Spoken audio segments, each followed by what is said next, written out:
Welcome to the Bright Side of Aging, sponsored by the American Senior Gazette.org. And the tagline we have on our paper is that we promote saging instead of aging. My name is Ike Engelbaum, and I'm the publisher. And I'm John Dzwonkowski, and I'm the editor of the American Senior Gazette. And our topic for today, Ike, is it's a little more of a difficult one. It's finding your purpose in life. And let me tell you why we came up with that topic, right? Last weekend, my pastor came up with this crazy story about how, we're on this earth for only so much time. And there's probably 100 or thousands of our ancestors, my parents, grandparents, who are watching us from the dead world, pulling for us, going, hey, find your purpose, make the best of your life, and contribute something to make this world a better place. And then after we leave, well, we look back at our kids and our grandkids and pull for them for the same thing. So I was thinking, I got home from church Sunday, and I sat down to watch a movie in the evening, and I thought, geez, all these people are pulling for me, and I'm sitting here watching a movie for gosh, I should be doing something with my life, So I felt kind of guilty. Well, not doing something that seems like you're really making a change in the world does not necessarily take away from purpose. In my opinion, purpose does not necessarily mean that you always have to be doing something dramatic, but if you find a purpose where you can help other people, that in itself is a tremendous reward. And if you can figure out what you really would love to do and make a hobby into an actual career and make money at it, that's the essence of happiness. Yeah, I think you can always tell when you come across somebody who has found their purpose. Like we got a guy, one of the dads on the soccer team where my son plays, and it's not my cup of tea, but this guy's an engineer for Ford. Ford's big up here in the Detroit area, and his job is he designs the wiring harnesses for the F-150 pickup. And he seems like a very dull guy.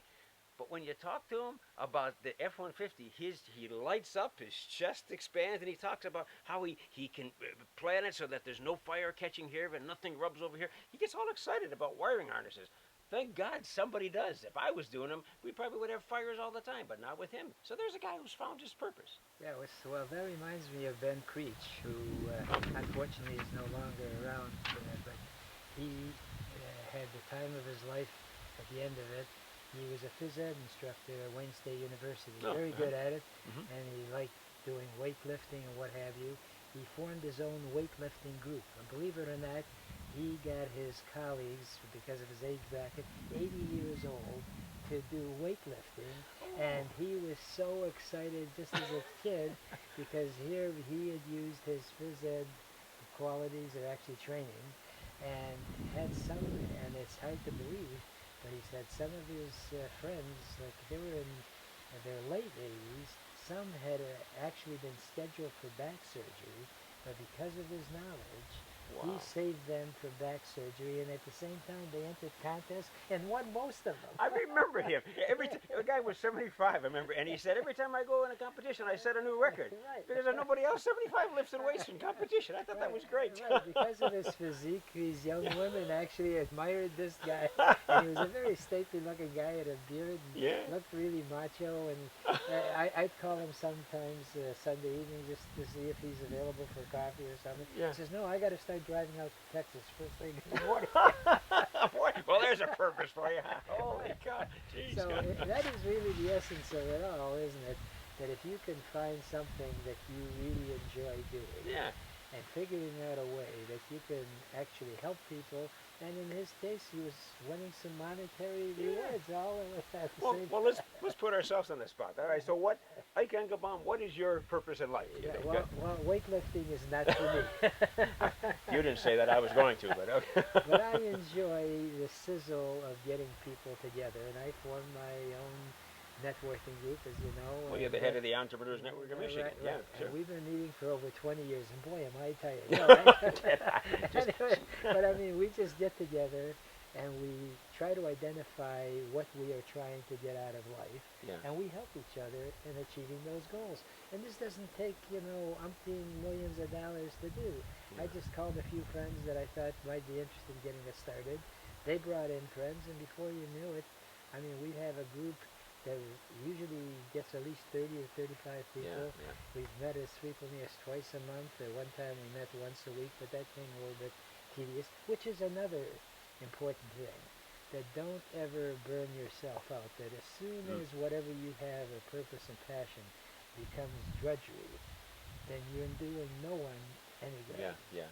Well, I'm a member of your network, you know, and it's I've been there for like 4 years now, I guess, and it's a terrific group. What a great, and it's just fun just to get together with those people, the men, the women, everybody's involved in small business, trying to make a success of themselves, and doing it by networking with everybody else, and that's on your shoulders. I mean, that's a great purpose. So, and it's a lot of fun because you know, when you have an idea for something that you really want to get done in life, and you're trying to figure out, the sexy word is monetizing how you do okay, it, good. Yeah. and you have other people who are not emotionally involved with that idea come up with some really good suggestions on how you should take the next logical step. Yeah, that's true. So That's it's neat, really just becomes an extended family, and you're really having people around you as enthusiastic about your idea, because everybody that shows up to that kind of a meeting is really there to try to help other people achieve their goals.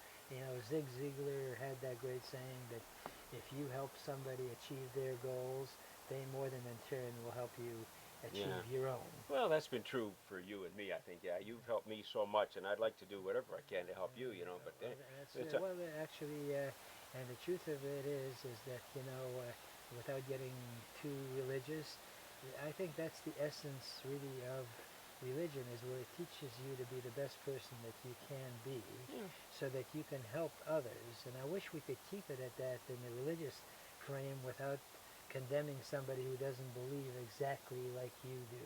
so you're suggesting the purpose of religion is not to create wars and destroy other people who believe differently than we do. It's a novel idea, huh? Well, the best definition, since we're off on that topic, is that the purpose of religion is to comfort the troubled and to trouble the overly comforted. So when you get... I got to bring a handkerchief to these things. Beautiful. Deep. Well, can I have an extra napkin? can I tell you what my purpose is in life? What is your We all have our purpose. I think I've identified. Well, I got 3 kids, and part of my purpose is to be a pretty good husband and a pretty good dad. So there's that. You know, pretty good son, I suppose, that kind of thing. But I think now it's sort of to help to educate and inspire other people. Well, that's a great idea. When are you going to start? Remember, age is a matter of the mind. If you don't mind, it doesn't matter. That's the right side of